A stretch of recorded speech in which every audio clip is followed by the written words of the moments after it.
इस बार मानसून जल्दी ही आ गया था। बारिश अपने साथ एक काला गहरा पर्दा लेकर आई थी, जो वाराणसी शहर को बहाकर ले जाने पर तुली थी। इधर मैं इंस्पेक्टर वीर प्रताप सिंह अपने पुलिस स्टेशन में अपनी डेस्क पर बैठा हुआ था और टिन की छत पर बारिश का शोर मेरा साथी था। आमतौर पर मानसून शहर की अस्त व्यस्त लय में शांति लाता है, लेकिन इस बार ये कुछ और लेकर आया था, जो था एक रहस्य। इतनी तेज बारिश में एक भीगता हुआ लड़का थाने में आया और उसने एक गीला कागज मेरी ओर बढ़ाया। लड़का काफी भीगा हुआ था और वो काफी डर भी रहा था। मैंने जैसे ही कागज हाथ में लिया, वो लड़का तेजी से बाहर की ओर भाग गया। मैंने उस लड़के पर ध्यान नहीं दिया। जब मैंने गीले कागज को देखा तो वो कागज काफी सस्ता सा था और उसकी स्याही भी बह रही थी, लेकिन उसमें एक संदेश काफी स्पष्ट था। रमेश कुमार चला गया है, उसकी तलाश मत करो। ये पढ़ते ही मैं चौंक गया। इस बिना हस्ताक्षर वाले कागज ने मुझे पूरी तरह से परेशान कर दिया। अब मैं एक गहरी सोच में डूब गया था कि अचानक मुझे याद आया, 80 घाट इलाके के एक ऑफिस में अधेड़ उम्र अकाउंटेंट रमेश कुमार के 3 दिन पहले लापता होने की सूचना मिली थी। उनकी पत्नी सुनीता, जो कि एक दुबली पतली महिला थी, स्टेशन पर आई थी। उसके चेहरे पर चिंता साफ झलक रही थी, जो सामान्य घरेलू झगड़े से कहीं ज्यादा थी। उसने रमेश कुमार की रोजमर्रा की दिनचर्या, उसकी स्थिर आदतों, उसके पिछले जीवन के बारे में डिटेल में बताया था, जिससे लगा रहा था कि उसका इस दुनिया में कोई उसका दुश्मन नहीं था। पर अब ये कागज पर लिखा नोट मेरे पेट में मरोड़े उठाने लगा था। अब ये एक साधारण गुमशुदा व्यक्ति के मामले से कहीं ज्यादा लग रहा था। मैंने कांस्टेबल शर्मा को बुलाया। शर्मा का पेट उसकी सख्त वर्दी से टकरा रहा था। शर्मा कुमार की फाइल निकालो, हमें सब कुछ फिर से देखना होगा और पता लगाना होगा कि ये कागज का नोट किसने दिया। फाइल में कुछ भी ठोस नहीं था। 52 वर्षीय रमेश कुमार दशाश्वमेध घाट के पास एक छोटी अकाउंटिंग फर्म में काम करता था। उनका जीवन स्प्रेडशीट, पारिवारिक भोज और कभी कभार स्थानीय मंदिर में जाने तक सीमित था। कोई कर्ज नहीं, कोई बेवफाई नहीं, कोई परेशानी का इतिहास नहीं। उनका जीवन बहुत ही आम सा था। फिर भी अब ये एक प्रश्न चिन्ह में लिपटा हुआ था। हमने सुनीता से शुरुआत की।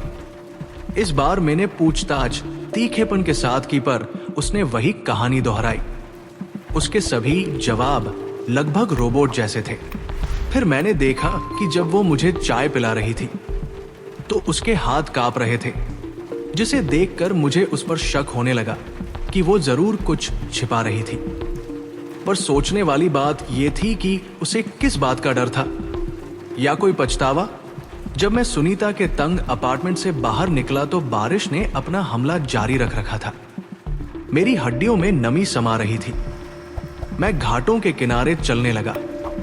बारिश की तेज बूंदों ने गंगा को भी छुपा दिया था। शहर के सामान्य जीवित रंग फीके थे। विक्रेता अस्थायी आश्रयों के नीचे जमा थे। भक्त कम थे। ऐसा लग रहा था मानो शहर खुद ही सांस थामे बारिश रुकने का इंतजार कर रहा था। नोट देने वाला छोटा लड़का दोपहर तक मिल गया।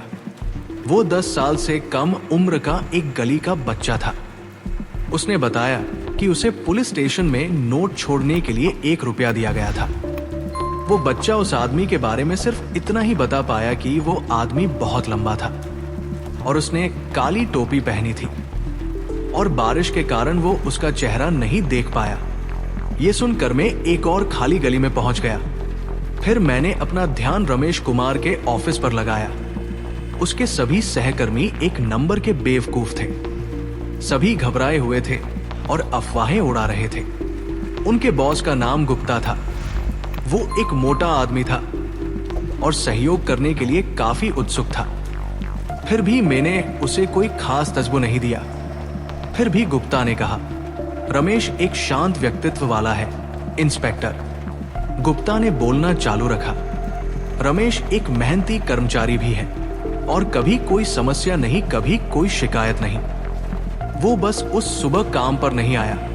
मैंने रमेश की डेस्क पर देखा, काफी साफ सुथरी थी, लगभग अछूती, किनारों पर व्यवस्थित बही खातों का ढेर, आधी अधूरी चाय का प्याला और उसके परिवार की एक घिसी पिटी तस्वीर कुछ भी जगह से बाहर नहीं लग रहा था।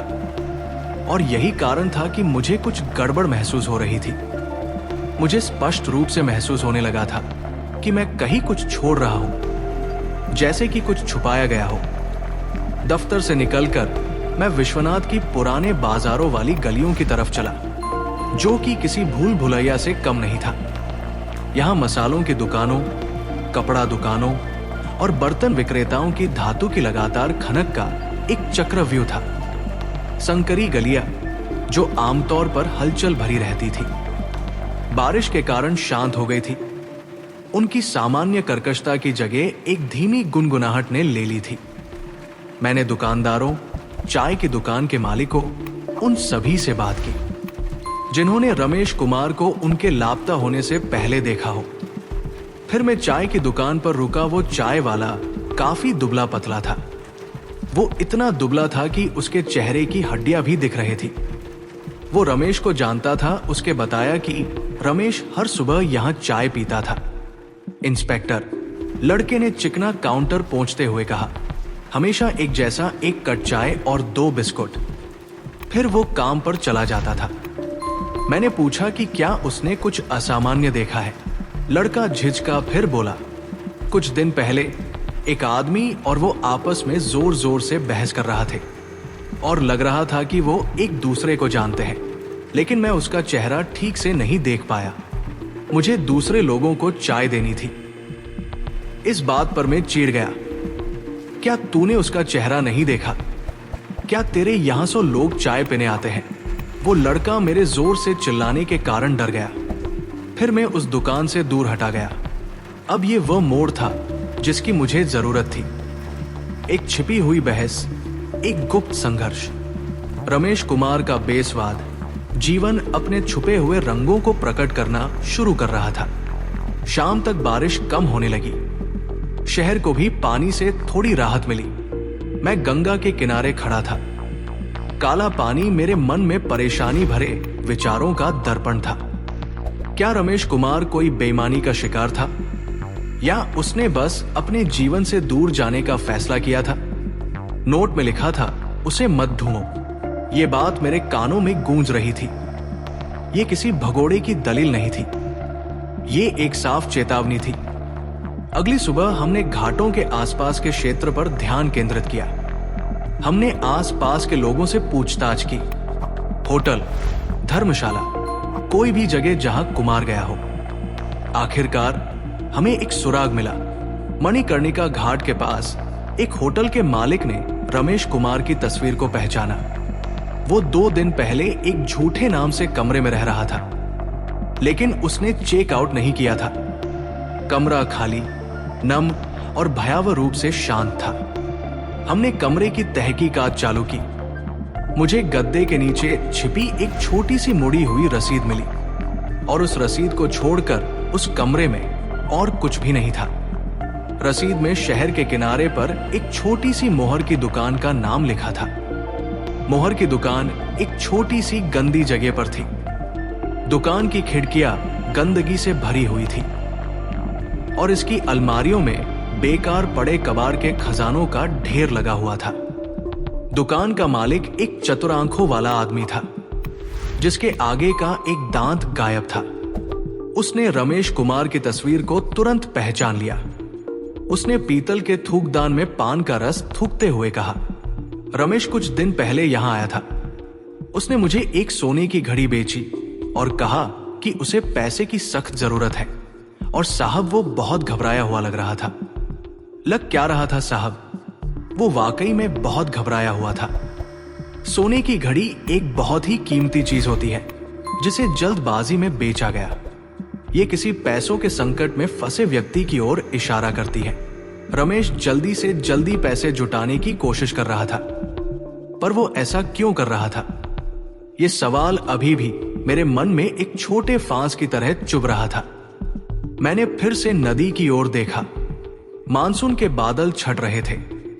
और सूरज की एक नाजुक किरण धूसर रंग को चीरती हुई दिखाई दे रही थी। मुझे लग रहा था कि इसका उत्तर व्यस्त सड़कों या तंग गलियों में नहीं, बल्कि नदी की गहरी गहराई में मिलेगा। कुछ और घंटों की खोज के बाद हमने उसे पा लिया, या अधिक सटीक रूप से उसके बचे हुए शरीर को, जो कुछ बचा था। उसका शव गंगा से निकाला गया, सूजा हुआ और रंगीन। सोने की घड़ी जो उसने बेची थी, उसका निशान उसकी कलाई पर दिख रहा था। हमने उसे पोस्टमार्टम के लिए भेज दिया। रिपोर्ट में पता चला कि उसे बहुत पीटा गया था और फिर मारकर नदी में फेंक दिया गया था। यह कोई दुर्घटना नहीं थी, बल्कि एक हत्या थी। फिर हमने और डिटेल में रमेश के पिछले जीवन के बारे में जानकारी निकाली। उसके नाम पर कई बैंक अकाउंट थे और उनमें करोड़ों का लेन देन था। अब धीरे धीरे कई राज खुलने लगे थे और कई राज सामने आने लगे थे। फिर पता चला कि रमेश कुमार वो डरपोक अकाउंटेंट नहीं था जो वो दिख रहा था।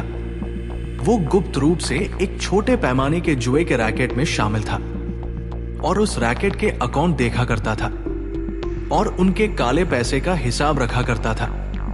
और उसने पैसों के लालच में एक स्थानीय गिरोह के मालिक को धोखा दिया था। चाय की दुकान पर बहस ये थी और उसे पैसों को वापस करने के लिए धमकाया जा रहा था। उसने अपनी सोने की घड़ी भी इसलिए बेची थी कि वो उन लोगों के पैसे चुका सके, पर उन लोगों को रमेश से पैसे नहीं चाहिए थे।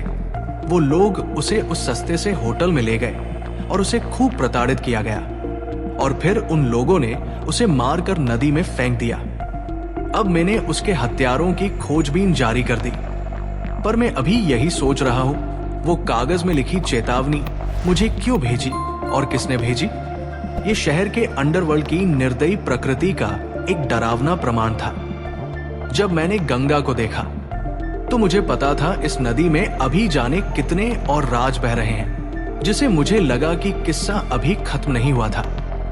अगर कोई ध्यान से सुने तो इस शहर के पास बताने के लिए और भी राज है। दोस्तों, आपको हमारी कहानी कैसी लगी हमें कमेंट करके जरूर बताएं और वीडियो को लाइक और चैनल को सब्सक्राइब करना ना भूलें। मिलते अगली कहानी में, जब तक के लिए एडियोस।